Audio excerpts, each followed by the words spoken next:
Y'all, I've been diving into like the deeper essence of the world for quite some time, especially starting at 12 years old.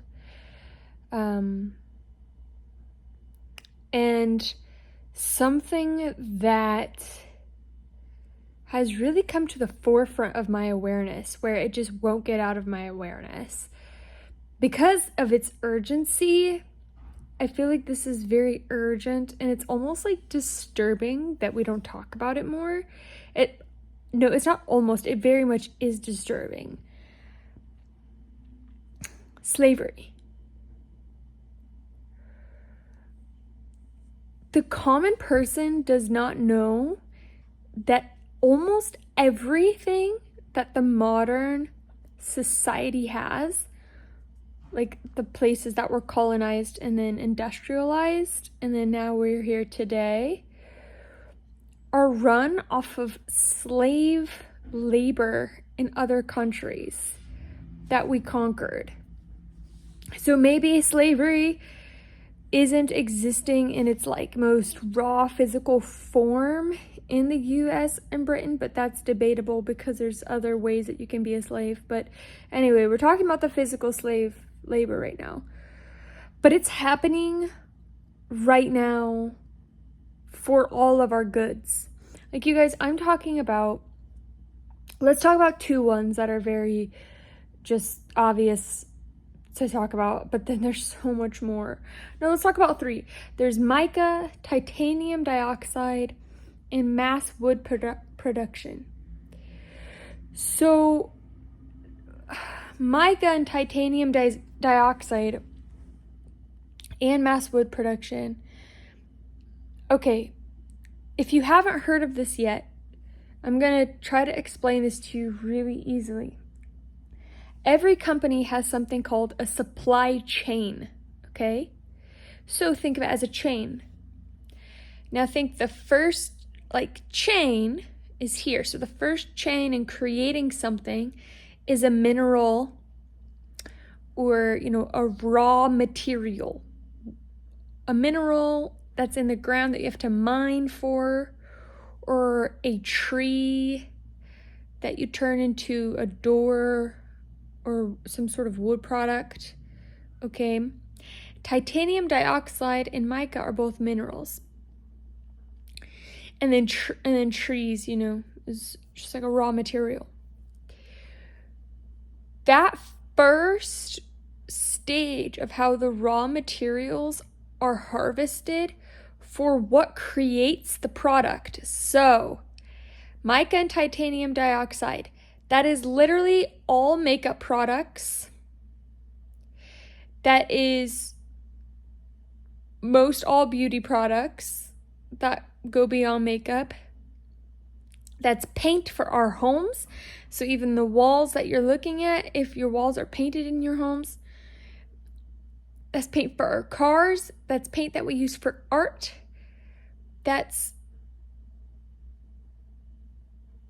So our wood,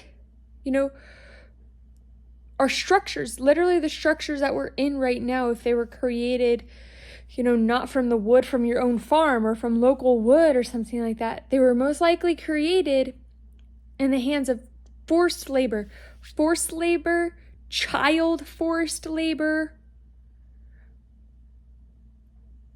and in conditions where it's literally like these, you guys,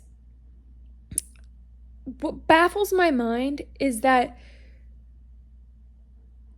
and oh my God, let's not even begin with all the other ways that is happening. Yes, let's do that, but later. But what blows my mind is that we talk about the Holocaust, okay? We talk about that like it was some horrific thing that happened. Yeah, it was. But it's still happening. Something similar to it. It's but because they're across the ocean and there's no media on it because these companies or keeping it a secret. You can literally study this for yourself, but I'm going to do some screen recordings of my research, because that's all I do is I research, and I'll do some screen recordings and post them, and I'm about to blow everyone's mind. And I want to go to these places. I want to go to these places and travel to where these raw materials are being, harvested by literal slave labor and child slave labor, and like, what? Like, guys, how can it? And so many people are like, that's just something you can't change. It's so deep now. We're so deep in. We're neck deep in our culture now. There's nothing we can try. Guys, like, we can't keep doing this. Something that blows my mind too, fast fashion as well. The same countries like India, Madagascar, Africa, are the same countries that we are harvesting their raw materials through usually slave labor or just like super low pay labor, where they're just not like, it's just not good. Like, we think it's not good. Oh my God. And those same materials are being mass produced into these like fast fashion brands, which are even just like t-shirts, like the Gildan t-shirts, or just like some t-shirts, all that cotton.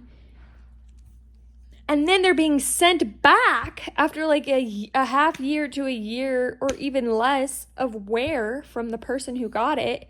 They're being sent back, and all those chemicals that are used to dye those are being sent into their rivers and into their farmlands, and it's destroying the people. It's causing them to be like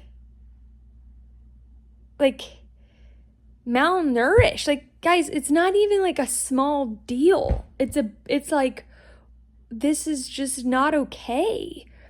And we don't, it starts with us. It's a choice of each individual. Will we continue to choose these things or not? That is the question. Because we can't just say like, oh, we're a victim of the system. I have to choose this. No, you don't have to choose things that are involved in slave labor. So